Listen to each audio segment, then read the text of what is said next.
I'm Mark Hennick. This is So-Called Normal.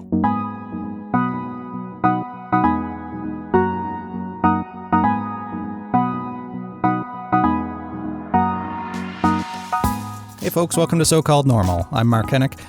Today on the show, I have Dr. Javeed Sukhera. He is the interim chair of the Division of Child and Adolescent Psychiatry in the Department of Psychiatry at Western University. He's also the current president of the Ontario Psychiatric Association, and he prefers just to be called Javeed, as I learned. Not President Sukhera, not Dr. Sukhera.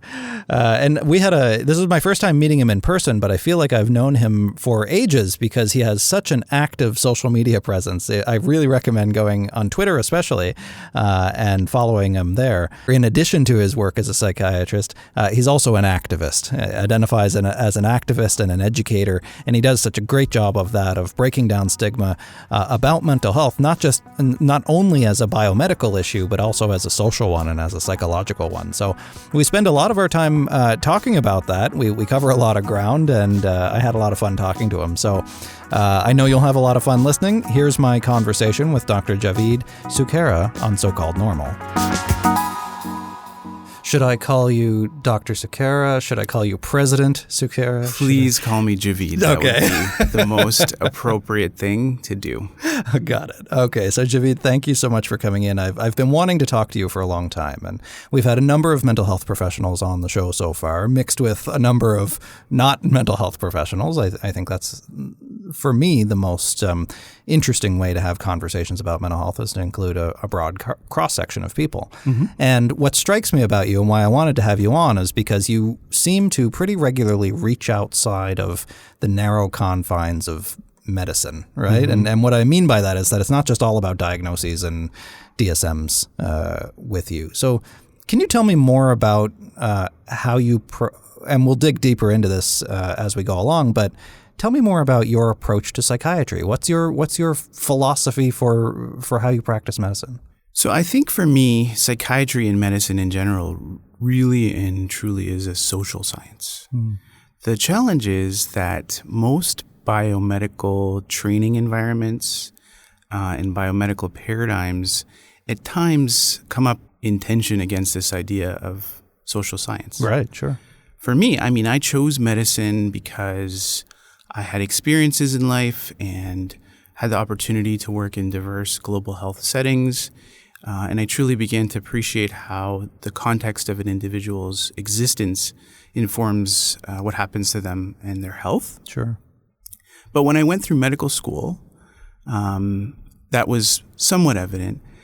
And then in psychiatry training, it's almost like the idea that medicine is a social science was somewhat taboo. Sure. It's unscientific, it seems like, to talk about it as a social science. Yeah, and I think that's part of the challenge of psychiatry as a profession is that there's all sorts of attacks both outside of psychiatry and within psychiatry that make people within the profession feel delegitimized or stigmatized. Right.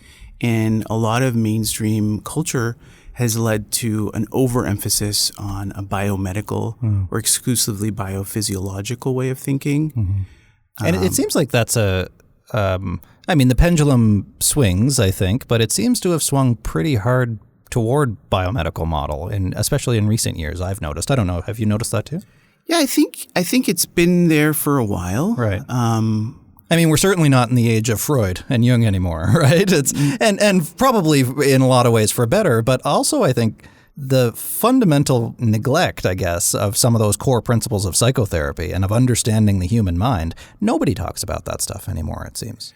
Well, I think I would push back and not say nobody talks about it. Well, sure, right? You talk about it. I talk about it. I think that I'm part of a pretty big community of folks that are challenging existing paradigms and trying to get us back to the heart of what we do. Right. The problem is that there's different ways of approaching problems, right? You can look at problems as fixable and take an interventionist approach.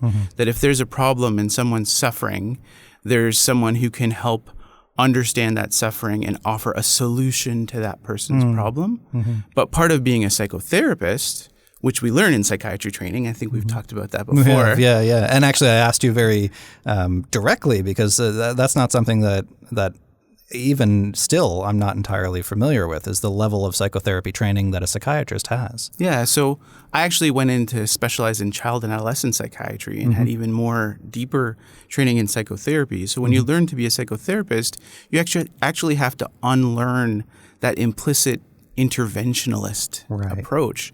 You have to step back from the idea that you're working with someone who might have a lack and that you're there to help them with that deficit, and say, actually, no, here are two human beings with their own vulnerabilities that are trying to create a healing space together. Right, which is for me so, and maybe it's just because I've been exposed both professionally and repeatedly personally to the mental health care system, that seems so countercultural, right? That the whole system seems to be based on this largely patriarchal idea that you're broken and we're here to fix you because we're the experts. Right? Absolutely. And that has never helped me. No, it doesn't really help most people. I think all of us have to pause and think about what we would rather do. I remember early in my training, we were working with physicians who work in emergency departments. And we're trying to use some of our research on stigma and implicit bias to help them appreciate that they're almost likely to avoid patients with mental illness because they don't feel like they can fix them. Right. So we said to them, well, it's all about engagement. So even if you're busy on a shift, if you take 90 seconds to go to someone and say, hey, I'm Dr. So-and-so, and I'm sorry I can't talk for long, but I just wanted to make sure that you know that I'm here for the next however many hours, and your care is my responsibility, that could break that cycle that you're talking about. Yeah. And ironically, some very well-intentioned colleagues would say things like, really? Do you think that would make a difference? Right. And my challenge to them was, well, what would you rather? Right. Would you rather have someone who might be busy but is honest and open and is committed to helping you sort of alleviate your suffering, or someone who just doesn't engage at all? That was always, I remember distinctly, because I've had the opportunity to go back through my history in the writing process so much. And I remember on one hospitalization in particular when I was a teenager, the regular attending psychiatrist was I guess in my mind, a fairly classical, cold and aloof physician who did his little 10-minute checks, adjusted the medication as needed, either released me or didn't. But on that particular hospitalization, he was out one day. I think I came in on a weekend and he didn't work weekends or something like that. Okay. But another doctor came in, another psychiatrist came in who was filling in for him.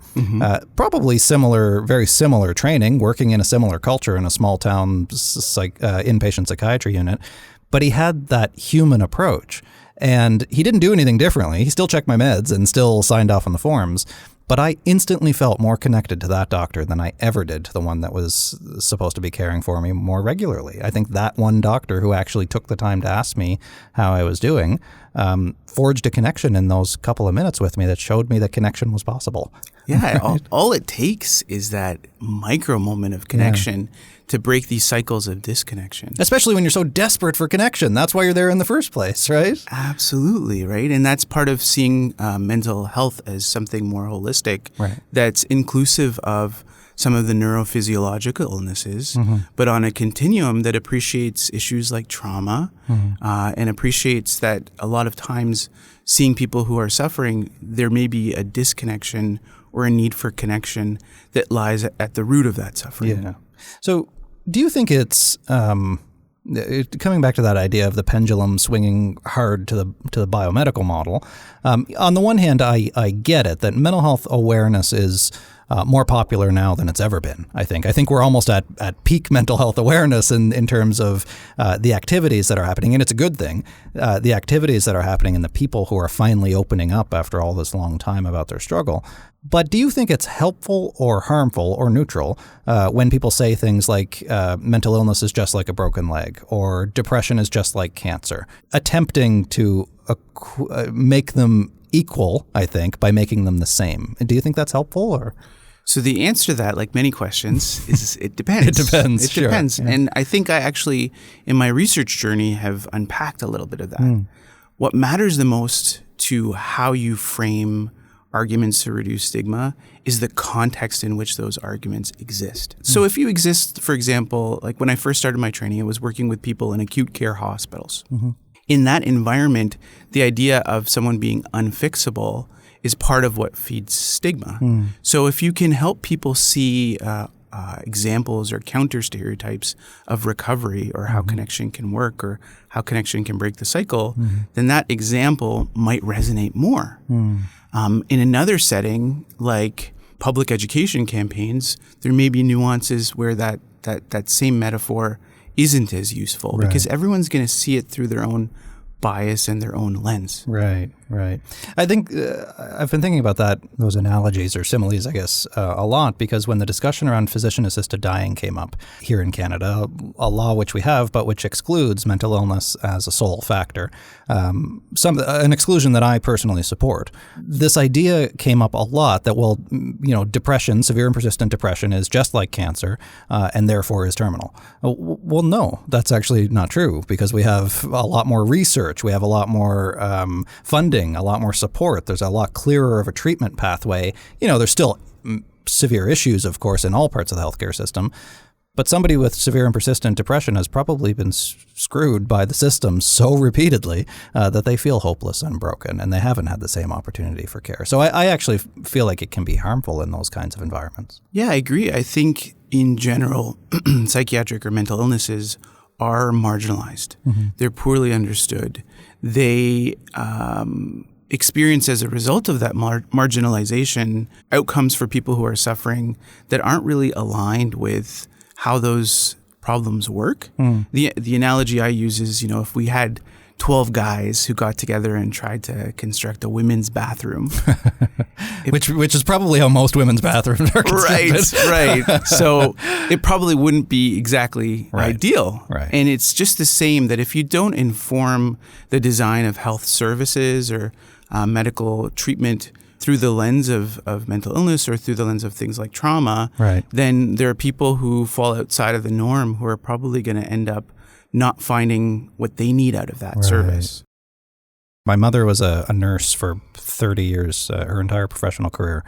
And I remember her so many times coming home and saying she wishes that nurses designed hospitals because they're the ones who are walking. They're the ones who are using it, right?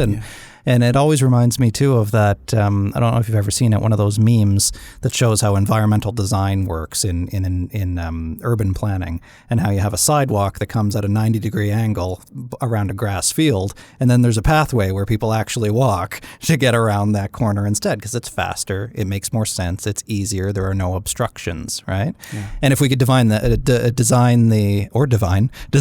healthcare system like that so there were fewer intentional barriers or maybe even unintentional barriers to service, I think it would work a lot better. Yeah, I mean, that's part of why I love working with young people. And that's the bulk of the clinical population I work with because they call that crap out, right? They will look at the way things are done and say, this doesn't work. I'm not going to call and wait on hold for an hour. I can't call a doctor only between hours A, B, or X, Y, and Z. And so they're challenging us to disrupt these paradigms and build a system that's built on appreciating that you might have, like a psychiatrist might have a certain skill set, but it's not like that psychiatrist has any more expertise than the person that they're working with. I mean, I'm inspired by the young people I work with every day because the way in which they live their lives, their experiences, and the world that they have to navigate is very different from me. So in working together, this act of healing and therapy is about letting them kind of lead the way and respecting their agency so that they're not put into a system or a process that they don't actually get to drive. Yeah. And do you think it's, it takes you've been through medical school, obviously, so I'm fascinated by that process because it takes a very particular type, generally speaking, a very particular type of person to be able to get into med school, period. Lots of people apply to med school who never get in. Very few get accepted, relatively speaking. And then you have to be a very particular type of person to actually be able to grind through the sometimes traumatic nature of medical school. So I think that the doctors who come out on the other end aren't always representative of what real people are like. They're very studious, often very type A. They seem to be these fixers, these problem solvers, right? How do you think that impacts their care? Well, I think that your comments highlight several issues about how we select and train physicians in general. It starts with the issue of admissions, which could be kind of its whole own podcast in terms of what we select for. Somebody really good at calculus must be good at connecting with patients. Yeah, and things like the MCAT, right? I remember when there were conversations about changing the MCAT to include more behavioral and social science, because that's the kind of competence that physicians should have. Sure. But then it's not just admission, it's also training environments. Right. I watch as amazing, compassionate medical students who are in years 1 and 2 sort of have that energy and seek role models. I watch them go through their clerkship year, their 3rd year of medicine, where they just go through that gauntlet of every different rotation. And you can see a qualitative difference in them because the training environments in which they work, those environments actually influence who they become in a much more powerful and sustained way. Yeah. I remember once there was a student I had early in my career. I think they were one of my first medical students as a faculty member. And I remember once I was on call and there was someone who was just really angry on the phone. And later I realized that it was that same student that I had worked with, which made me appreciate how they're very well-intentioned, compassionate people who might be going into medical training for that desire of connecting, but the existing environments and some of the training paradigms actually perpetuate that disconnection. So why don't people want to be psychiatrists? And, that's a bit of a loaded question, but if you look at the data, psychiatry is not the most popular profession to go into. Yeah, so there's lots of literature on that. I think one of the big things I hear and read about is stigma against psychiatry. So if any student says that they might want to go into psychiatry, they often hear very negative comments about who psychiatrists are, what we do. Psychiatrists are stereotyped in society. People don't really understand their role. The other piece of it is that psychiatry involves understanding and being uncomfortable with uncertainty, which isn't always something that we select for or train for, like we were talking about earlier. Yeah, calculus isn't uncertain. Right? But I also think that as a society, perhaps psychiatrists have to take it from a lot of people. Sure. I very commonly say that even though psychiatrists are demonized as big, bad, privileged, prescribing doctors, we're also within the house of medicine stigmatized because of our psychosocial expertise. Right. Yeah. So we exist within these different worlds where we're often having experiences of being othered or marginalized.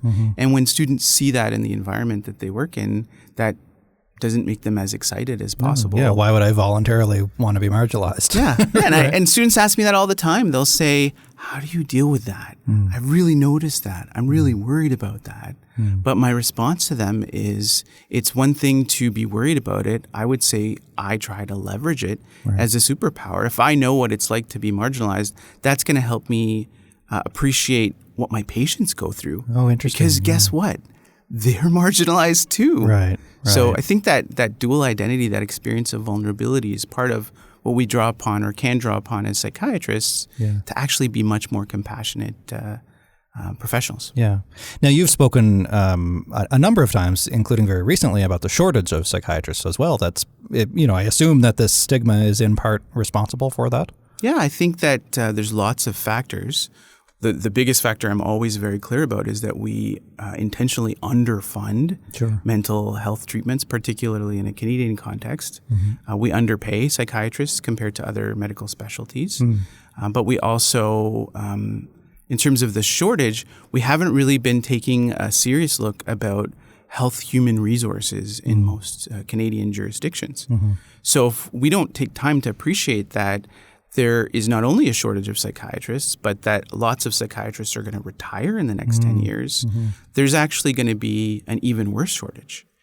In the U.S., for example, I learned last week that child psychiatry is actually kind of equalized because the amount of child psychiatrists retiring is pretty much equaled by the amount of child psychiatrists that are graduating from residency. So in Canada, the challenge is, when I speak up about the shortage, there are lots of people who say, well, maybe we don't need more psychiatrists. Maybe we need more mental health nurses or psychotherapists or psychologists. And I think that speaks back to where we fit as psychiatrists in this system. Mm-hmm. My response is, I agree. I think we need all types of mental health professionals. Mm-hmm. I work with people who work in peer support, nurses, psychology, physiotherapists. I work in teams, and we need more of all of us. Mm-hmm. But we can't ignore the important role that psychiatrists play on those teams. Right. So if we want to move the system into the future and address these shortages, we need more of everyone, but not that shouldn't come at the expense of replacing psychiatrists with others. Well, there was some research out of CAMH that you're probably familiar with a couple of years ago that suggested that downtown Toronto in particular has more psychiatrists per capita than anywhere else in Canada, but that access is no better. People are still waiting a year, 18 months to get access to a psychiatrist. What's going on there? Yeah, so I think that's very important research. I think it's coming from a need we have to understand the system better, to improve the system, to make sure access is more equitable. Mm-hmm. There are interpretations of that research, though, I think that are seen through different lenses that can be problematic. Okay. So, for example, I practice in London, Ontario. It's a decent-sized city. In our context, those realities don't exist. We don't have people in private practice doing more longer-term intensive psychotherapy. Okay, so that's what's underpinning that is private practice? There are a lot of people who work in private practices who are providing important and needed intensive psychotherapy for very complex patients. Right. But in other contexts outside of that Toronto bubble, we just don't have enough people. Mm. Like in London, we don't have enough psychiatrists. We're constantly recruiting. And that trend is paralleled by other places in Ontario, and it's even worse in other places in Canada. Mm-hmm. So the group of psychiatrists that do that type of work, I don't think should necessarily either be framed as a problem in the system because psychiatrists are medical professionals with psychotherapeutic knowledge, and their psychotherapeutic skills are important for a cohort of very complex patients for whom very basic treatments like cognitive behavior therapy aren't really going to work. Right. So we shouldn't do one thing at the expense of the other. Sure, we shouldn't, and I agree with you there. Now, I would come back to, though, however, to if you have two people who do psychotherapy, a doctoral level clinical psychologist who's been trained for 8 years in psychotherapy, or how much we've talked about this before, but how much training, or how would a psychiatrist training compared to somebody who's spent their entire PhD training in psychotherapy? So the answer to that question requires, I think, deconstructing a little bit the different types of psychotherapy. Right. So whether someone's doing it as part of their doctoral work in psychology, or it's a basic competency achieved through residency training for a psychiatrist, there's lots of different psychotherapeutic modalities that have different types of training and supervision. Mm-hmm. So to say someone's trained in psychotherapy, we have to think about what type of that therapy is. Yeah, and at what level. Exactly. So for example, the training is very different, but it doesn't mean that it isn't complementary. Right. Sometimes there are psychologists who get very focused training and expertise, for example, in cognitive behavioral therapy. Right. Most of my psychology colleagues are experts in CBT.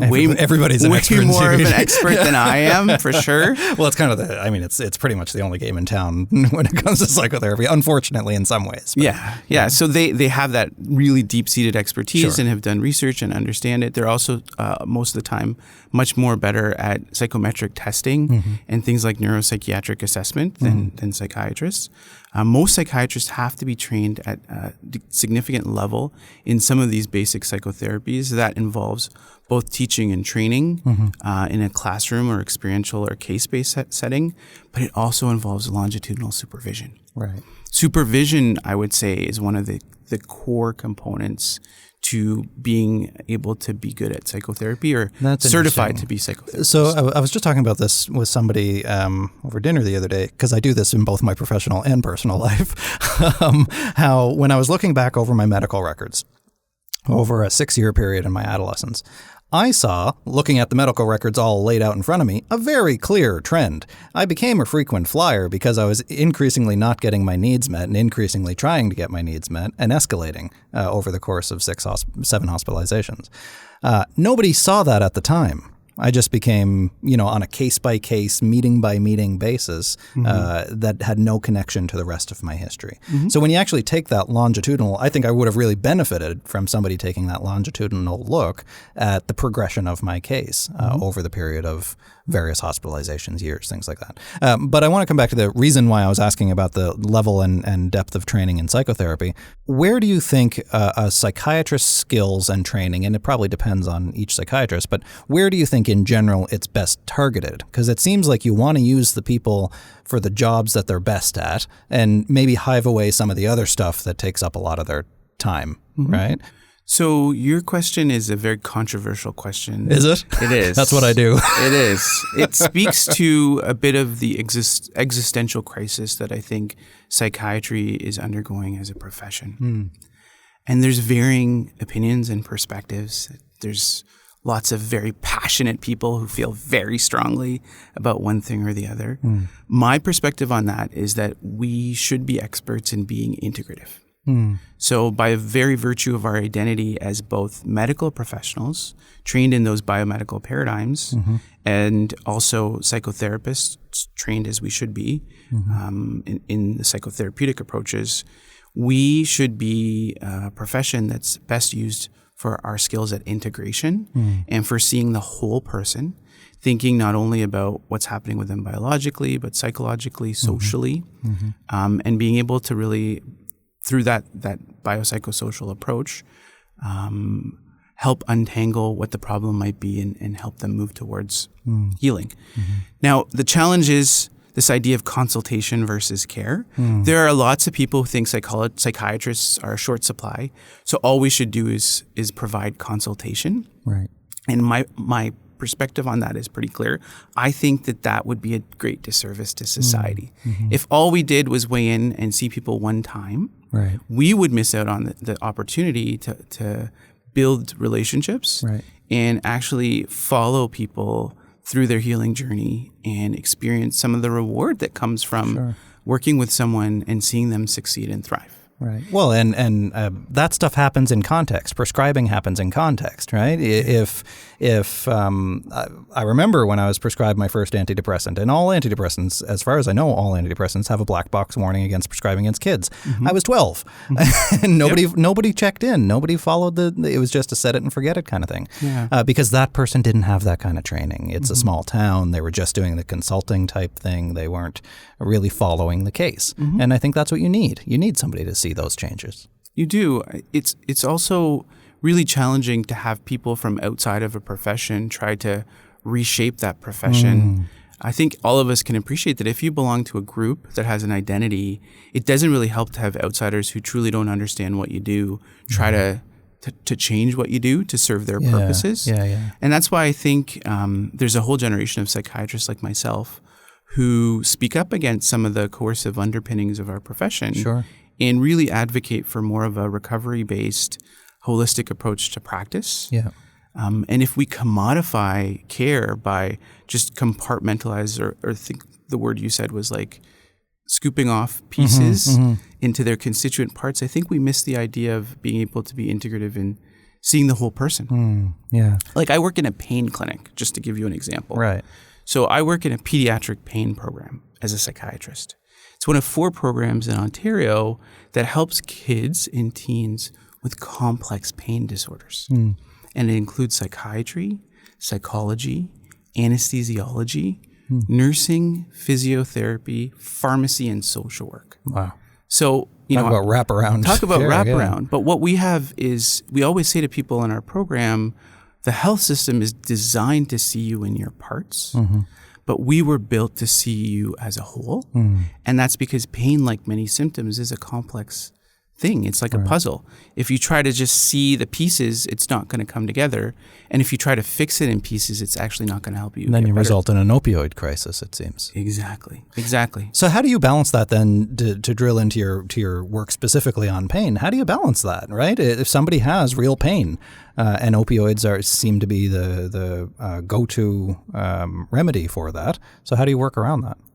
So the opioid piece is probably a very small part of what we do in our program. I suppose with the pediatric just because of the age that we work in. But the literature on that fear of prescribing opioids is also something that reflects societal trends and a hidden culture of training. In my training, I remember in my intern year working in emergency department where the culture really was just give them opioids. Right. Don't spend time. Don't try to figure out what's going on. If that's what they need, then that's what you do. Right. And now the pendulum may have swung to another extreme where we're bombarded with the images of the opioid crisis, which it is a crisis. But that opioid phobia, I would argue, it is going to lead to us under-treating pain. And in my perspective, people like my patients, particularly women who suffer from mental illness, are already having people under-treat their pain. Right. So these marginalized and vulnerable patients are going to bear the brunt of that opioid phobia and actually suffer more because we're making people afraid of giving the treatments that are indicated. Right. How much, I don't know if you'll answer this or not, but I like, every now and then I'll slide in a little hot seat question. How much sway has the pharmaceutical industry had, both in that opioid crisis, but also in the treating of depression and anxiety and antidepressants? How much sway have they had? Well, a lot. I think it's part of the problem. Right. I think that the over-medicalization of normal human emotion is in part driven by a profit motive for many companies. Right. And I think that psychiatry as a profession has a lot of reckoning that we need to do about how influenced we are by that industry and profit motive. I remember, especially in college too, when I started paying more attention to this, it was, these happen to be, or X medication happens to be the best one. So just by coincidence, if you have this problem, you take this medication. And if you have this other problem, it's also this medication. And if you have this other mental health problem, it's also the same medication. Yeah. Coincidence? Well, I don't know. Yeah, I think that issue of profit really is pervasive in the system. And it's interesting, too, because if we look at cannabis now, even though I'm very much I try to keep a very open mind about issues related to decriminalization and stigma that comes from criminalization, cannabis is being exploited and marketed in ways we've never seen before. In London, there are billboards that say plants, not pills. Right. And there's lots of people who are suffering. And there are companies who exploit that suffering for profit. But what the trick is for me here is I get stereotyped as a psychiatrist as somehow having someone putting money in my pocket from industry when that's not me. Right. And frankly, that's not really many people I know. No. Again, in my generation, in my training, there's a very strict conflict of interest policy. So there was no contact with reps in my training. And we had to fight to change policy in professional organizations to address those issues. Fascinating, yeah. So I've had patients. I remember once I was doing a consultation, and it was a parent of a child who likely themselves had their own traumatic experiences with pharmacological treatment. And they said, well, I don't trust you because all psychiatrists are paid by drug companies and they pay you to prescribe drugs. And that's a challenge, right? Because I can appreciate where that's coming from historically, but that's not me. No, and there's always bad apples, of course, right, in any profession. But you don't seem to really hear that quite as much around oncologists or even neurologists or any other profession. Or natural medicine practitioners. Sure, which is a whole other thing. Right? Like there's lots of people who exploit suffering for profit. Yeah. And we have to call that out.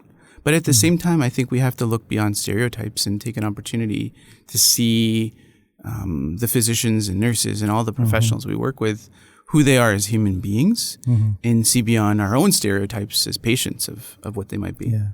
And, especially as we've seen the financial interests of drug companies start to taper in the mental health sector. I mean, there hasn't really been a lot of new innovation until very recently in prescribing around mental health disorders and psychiatric disorders. A number of the drugs have been going generic. It's just not as profitable. Many drug companies weren't even researching it much anymore. And then along came ketamine relatively recently. So what are your thoughts on ketamine as a treatment for severe and persistent depression in particular? I think it's promising. There's lots of really amazing reports and results. It's still in its early stages. And so it will be important to kind of do that rigorous research and protect people against the crash and the short-term nature that we're seeing of some of the initial research. It's always awesome when we see something promising, because I think in mental health research, we haven't really moved the needle in the ways we should in the past 10 to 30 years. We haven't seen the kinds of scientific revolutions or breakthroughs that perhaps other conditions have seen. So whenever we see something or hear about something that has promise and it comes out of creative or innovative thinking, I think it's really something we should lean into and look through for potential benefits. At the end of the day, and I think it's great if we can pierce that darkness that is unpierceable until further research finds solutions. But at the end of the day, I don't think any medication or medical intervention that gets discovered is suddenly going to fix you and make you happy. Like, I've just never seen it. I don't know. Maybe you have. No, I think you're right. And it speaks to a different way of seeing these issues. It speaks to appreciating that suffering is life and life is suffering. And pain is life, and pain is part of what, particularly emotional pain, what a lot of people experience. There are ways of looking at that and appreciating that you have to combine things that might be attacking your brain and nervous system with ways in which people think and view themselves and their place in the world. So there may be, like, I prescribe a lot of SSRIs. And that's because most of what we see in young people is mood and anxiety disorders. And when I'm making that recommendation, I'm very open and I say, the goal here is not to get rid of your anxiety, because anxiety is a normal alarm that everybody needs to have. It's to turn the volume down so that you can fight it back better. And that fighting it back complements the pharmacological approach. I've often told people this combination therapy is by far more effective than either one individually. They both work, psychotherapy and meds, but I've often tried to tell people this, that, the feeling is uncomfortable, but just taking away the discomfort doesn't fix the problem, right? If you can't if you're so depressed you can't get out of bed in the morning to go see your psychotherapist, then, you could probably benefit from some help getting out of bed, but you also have to do the next steps, right? Yeah, you're totally right. It's ongoing risk and benefit calculation. And I think it's the same issue when it comes to tapering and cross tapering. So oftentimes I'm a little bit perhaps more aggressive in my cross tapers if I'm switching someone, because I look at it like, first of all, they're suffering. And second of all, they're having side effects on top of that suffering. So rather than prolong that, of course, I'm going to be informed by the literature and the science, but that person's needs should be driving that taper, not necessarily my inferences or projections of that science on their complex life. I'm sure it always depends on a patient-to-patient basis, but typically, how long do you take to ramp up, to wait and see if it's working or not? Because antidepressants don't work overnight. I think some people expect that they take that first pill and that they'll get immediately elated by it, and that never happens. Well, it depends on the medication, I guess, you're taking, but and then to taper off and try something else, like you say, or to cross taper into something else. How long does that process usually take in your treatment approach? So it is individualized to every case. If I'm cross tapering, I'm pretty aggressive about that, because, like I said, we're looking at something that might help their suffering. It depends on the agent. Like Prozac has a very long half-life, so I'm going to flesh that out longer. Usually I'm striving for, this window of 6 to 8 weeks, give or take. If I'm starting someone on an SSRI, it's 6 to 8 weeks before I know whether it's helping. And if I'm tapering, I want to try to achieve that the basics of that taper within that time frame. Again, to try to modify it further. So 6 weeks into treatment on a new antidepressant, an SSRI, somebody comes to you, says that it's not working, that they're still really depressed. Do you explore if there anything else that could be related to that? Do we know, hey, this medication isn't working, or, oh, your parents are getting divorced? Right? Always we explore because, and I say this to students and residents that I work with, when you hear that it's because of the medicine, whether it's success or not, it's rarely ever just because of one thing. Right. So you always have to be critically questioning what else is contributing to someone's emotional state, to their sleep, to their nutrition. A lot of times it's actually sleep and nutrition that's the problem. And I tell people all the time, sleep is the best chemical intervention for your brain. In the same way that if something's working really well, you have to explore, have they been in therapy? What are their life circumstances? For kids, what time of year is it, right? Summer's always not going to be a representative time for their mental state for the rest of the year. Right. So you have to integrate sort of a mutuality of all those forces when you try to listen and inform any decisions that they're making. When you have either a difficult patient, either in terms of their approach to you, the respectfulness toward you, just not necessarily as a doctor, but just as a human, or difficult in terms of you just can't quite crack what's going on here. What is your approach to that? Do you see that as, this might seem like a bit of a misnomer question, but do you see that as their problem, that it's just they're not trying hard enough, or they're not compliant?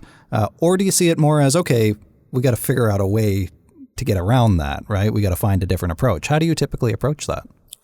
So I think those two different cases actually have two different approaches. The patient you described as being difficult perhaps because they're more complex or treatments aren't working.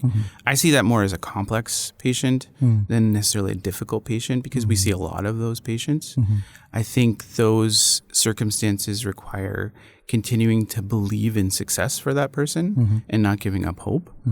But also I truly believe in integrating with other team members. Right. And at times, if I've had patients who I've tried lots of different things with and they fall outside those paradigms, I seek a second opinion, or I discuss that case with a colleague because I have probably my own blind spots and I often benefit from that discussion with peers. And that's always, though, assuming that this is the person who wants help, right? Absolutely. What I try not to do is get into the compliance issue, or even though that's the way our brains work, like we're always going to have those judgmental tendencies. I don't even like the word compliance. But it's so pervasive in the healthcare system. It's to me more about respecting their agency, but also being honest about my obligations. So, I mean, something I have to do as a psychiatrist is straddle the balance between, at times, taking people's rights away and bringing them involuntarily, sometimes destroying any trust that they have in people like me or the system, balanced against how much their illness has totally clouded their judgment. So I say it's the hardest part of my job when I have to do that, but at the same time, I really try to take it as seriously as I can. If it's not that extreme, I have to think about different levels of evidence. At one level, you can do this, it's cool, it's your choice. At another level, what you're doing maybe isn't what I would suggest, but it's cool, it's your choice. And at another level, I think it's thinking, every bit of knowledge I have says that this is harmful for you. And I have an obligation to myself to make sure that that's addressed in this conversation. So I have to think about that. Most of the time, that's going to be not in a paternalistic way, respecting their agency, respecting their choice. But if there are things that are risks to them, that there's a sort of obligation, both ethically and morally for me to act, I do have to take that step. Well, I think that's almost it's kind of an unpopular aspect of this discussion around involuntary admission, that yes, it has that stigma, rightfully so in many ways, of being a doctor knows best, i.e. father knows best kind of approach. But then again, it's also no person with more education on this thing legitimately knows scientifically what's best in this situation, and maybe you don't, and that's okay to not know what to do, right? So I think that's not always popular to say, is that no, I actually do know more about this stuff, and I've seen this happen 100 times before, and I can tell with enough degree of certainty how this might go. Therefore, we need to take these kinds of actions to keep you safe. I think that, like you say, that's always a tough balance to strike. Now, how do you intersect with patients, or with parents rather, on that kind of discussion? I see parents all the time who want their kid in hospital involuntarily, and the kid doesn't want to be. Right? Yeah. So again, it's part of the beauty and the challenge of what I get to do is that the parents play a huge role in that individual's context and play a huge role in what happens after the care I provide. Mm-hmm. So when I build alliances with young people, I have to build alliances with their parents. Mm-hmm.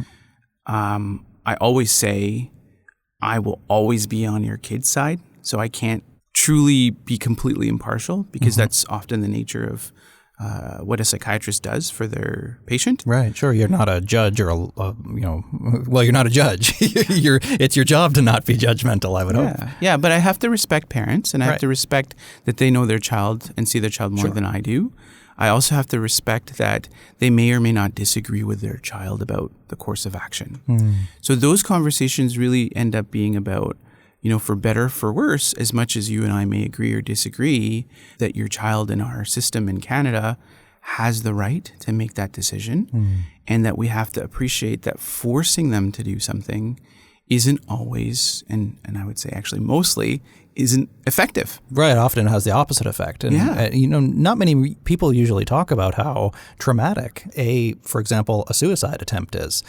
Just because you lived, that doesn't mean you didn't get PTSD from a suicide attempt or the system itself, being in an environment with a lot of other people who are having a really hard time on its own can be traumatizing, especially if nobody's ever explained to you what this is or what's going on. Yeah. Or going to an emergency department. Emergency alone. Right? Yeah. And all the tests and machines and sounds that you hear, right? Being woken up in the middle of the night by screaming isn't the most friendly thing in the world. Yeah. Right? Yeah. And with parents, the trickiest part, though, is when a parent is worried about the safety of their child. Right.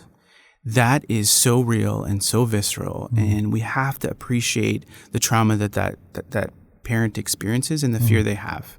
If we don't appreciate how serious that is for them, even though we're not worried about that child's risk, then I don't think we're setting them up for success. Right. But similarly, parents kind of paying their kids to go to see therapists or forcing their kids to engage in treatment, that actually causes way more harm than good. So I have to frequently draw limits and boundaries to say, this isn't going to be helpful unless you consent to being here, and making sure that there's time to take that informed consent, even to be assessed, which sometimes people gloss over. Right. I think that's an important point, that, raising a kid to recover or be the person that you want them to be, well, maybe they don't want to be that person. Exactly. Heaven forbid. Maybe they're their own person. Yeah, you have kids. Yeah, I do. I have kids. I have a 9 and an 11-year-old. Yeah. And when I'm at home with them, I can't be a psychiatrist, right? I can only be a dad, and I can only parent them through that intense love that I have for them, and wish that I have for them to have happiness and health. Right. And I think the biggest challenge of that is recognizing that that's not always going to be the case, that they're going to struggle, and heaven forbid, they might suffer. And that's going to suck for them just as much as you, probably you more. Yeah, and it's part of the sort of societal issues that we see with parenting. Right. We don't see kids who parents let get lost anymore, right? Everybody has a phone. Everybody has a GPS. I was traveling with my kids this summer, and my then 8-year-old said, "Oh, Baba, I love traveling." And I was like, "Buddy, what we're doing, this isn't traveling," because he had no idea. We were in Vienna for a conference, this big conference. The first time I visited Vienna, I was trying to save a little bit of money, so I slept on a train and I actually took a shower in the Vienna train station. So I tried to explain that to him. I was like, and then I had to do this, and I didn't know what the schedule was going to be. Yeah. And then I took a shower in the train station, and he goes, "Ew, that's gross. Why would you ever do that?" Right? Our kids now, they are so, we as parents are so conditioned to minimize their suffering at the detriment of their resilience and growth. And I think the consequences of that, unless we do something, could be very negative. Do you think that the kids these days, do you think that they're more or less resilient than they used to be, or is that generational divide just a myth? I think I always resist generational stereotypes. So I would never collectively label younger generation as being one thing versus the other, because I see that as a form of kind of prejudice. Sure. Entitled millennials. You hear about all the versus boomers. I loathe that. Right? I loathe when we get into that. The worst is sometimes when I go to a conference and they're like, okay, this is how you work with millennials. Right. And I'm like, well, that's just like saying, well, this is how you work with brown people. Right. It's just as cringeworthy. Yeah. So I don't think it's about being more or less resilient. I think we have to appreciate the transformation that's happened in society and how, for better or for worse, it is a reality that we can't fight against. But at the same time, we can't know that reality unless we engage authentically with young people to see it through their eyes. And I think we, whether it's ageism or racism or anything else, I think we bring a lot of those biases with us in every interaction. And you've done some research in this respect in terms of implicit bias. Can you tell us a bit about that? Yeah, so it came from my lived experience as a psychiatrist, right? I saw that my patients were being dehumanized in front of my eyes, but the people who were dehumanizing them were good people. They were my friends. They were people who I knew had high expectations of themselves. So I got fascinated with this idea of the difference between intention and action. And that led me into reading and understanding this idea of implicit bias, which is a total different way of thinking about prejudice and equity, because it emphasizes the fact that you can never actually eliminate it. So the approach to addressing, for example, bias or stigma is appreciating that you're always going to be trying to be better at it, but you're never going to completely eliminate it. So you have to somewhat accept that you're inherently flawed and vulnerable. It's only by balancing the two that you can actually reflect on the things you might need to do differently, change your behavior, and help create a better system. Yeah. And actually, I've been coming into I think of it as a more sophisticated understanding than I used to have of stigma in particular, in that I think it actually is, there's a degree of relativity in that something that's stigmatizing to one person might actually not be all that stigmatizing to somebody else, right? A strict biomedical model for one person might be stigmatizing for somebody else who doesn't approach the world that way or their mind that way, right? You're totally right. Because we all perceive stigma through our experiences. Yeah. So whatever, like I said, identities that we belong to, if we encounter someone who we perceive as perhaps not appreciating who we are, we can internalize that and it can have consequences. But I argue, and my research has shown this, all of us are both stigmatizers and stigmatized.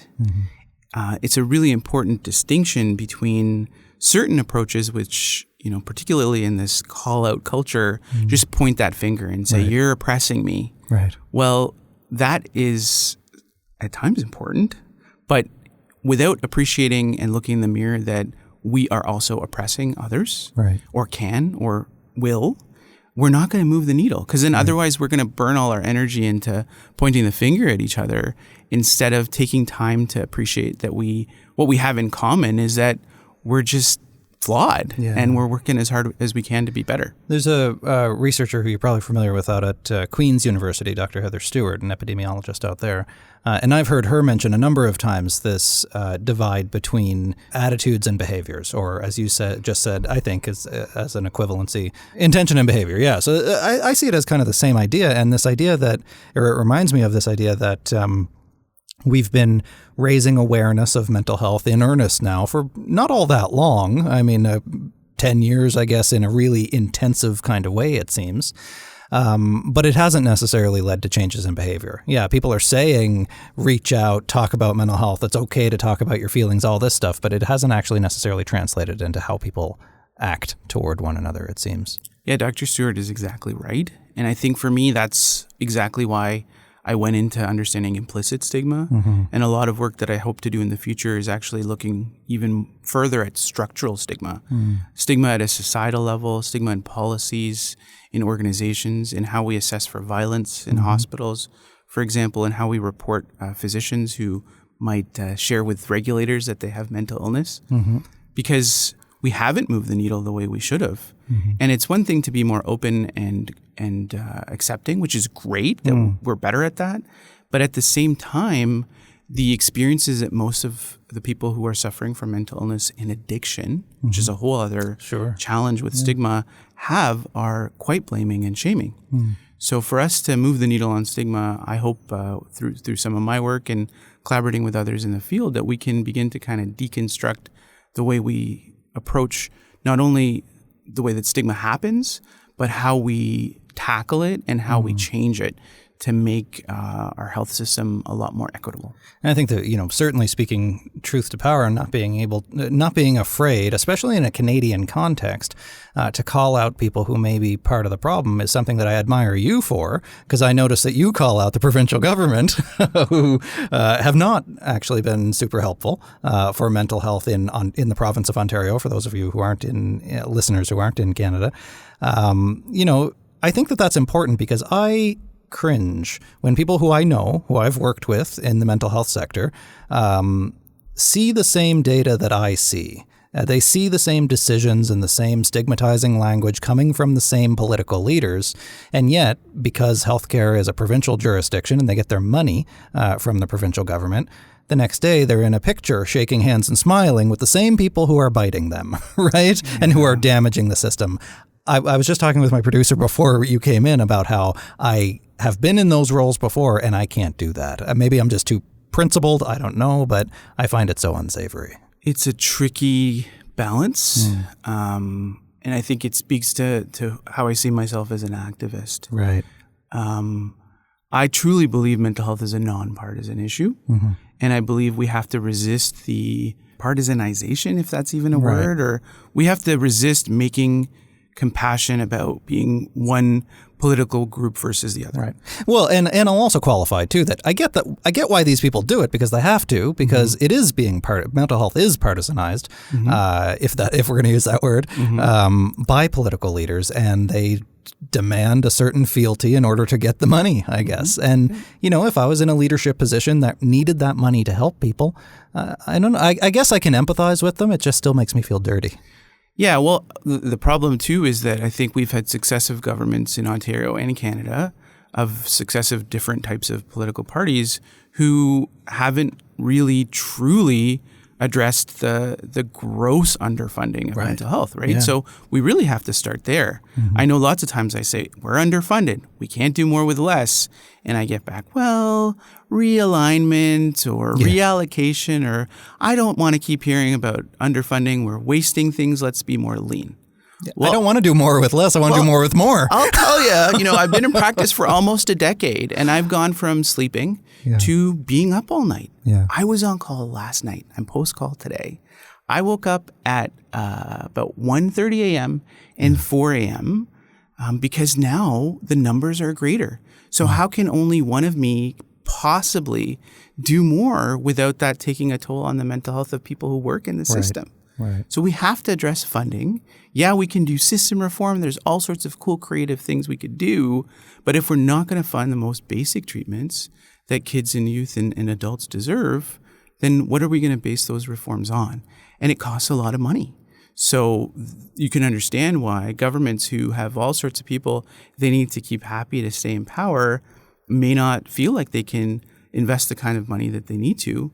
And it also requires looking at the whole system, which is a problem with all governments, is that they sprinkle money on pilot projects here and there, or try to look at the system in one part. But if you fix one part of the system, you're just creating problems in the other parts of the system. Yeah. So that's the challenge. Mental health reform requires significant, sustained investments, and it requires a whole of system approach, which is kind of against the way most governments operate. So I'm going to keep fighting and calling governments out until we see the kind of moral courage we need, because when you see the human cost on the other end, that's the imperative to change. Javeed, Doctor, President, all of the letters at the end. I am so grateful that you came in post being on call, which I didn't realize. So you should have told me that at the top. But I'm so grateful that you came in to have this conversation.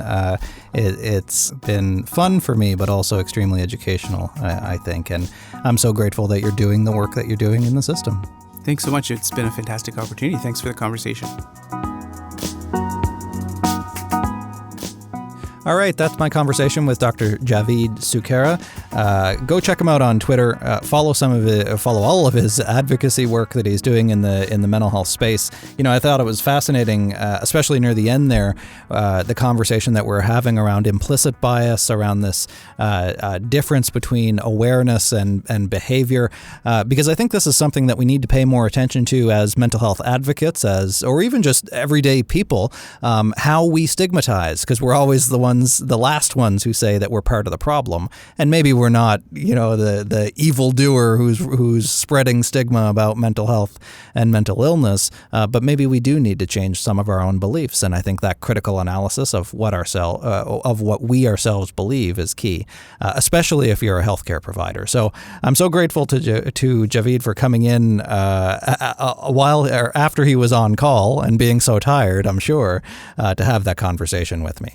If you want to hear more conversations that we have trying to explore what the heck it means to be normal, check out some of our episodes. We're well over 40 by now, I think, maybe even more. I'm not sure. You lose track after a while, after all these amazing conversations, especially not sure when this one's going to be scheduled.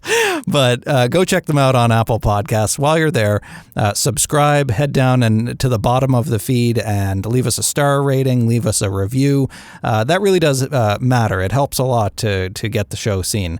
We're also everywhere else. So if you don't have Apple Podcasts, that's okay. We're on Stitcher, Spotify, iHeartRadio. We upload the videos to YouTube, or the audio and the videos to YouTube.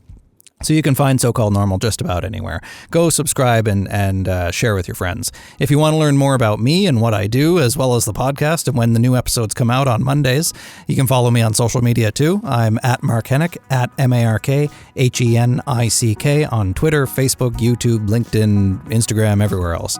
And you can also get me on my website, markhennick.com, markhennick.com. I think that's it for now. We'll talk to you next Monday. I'm Mark Hennick, and this has been So-Called Normal.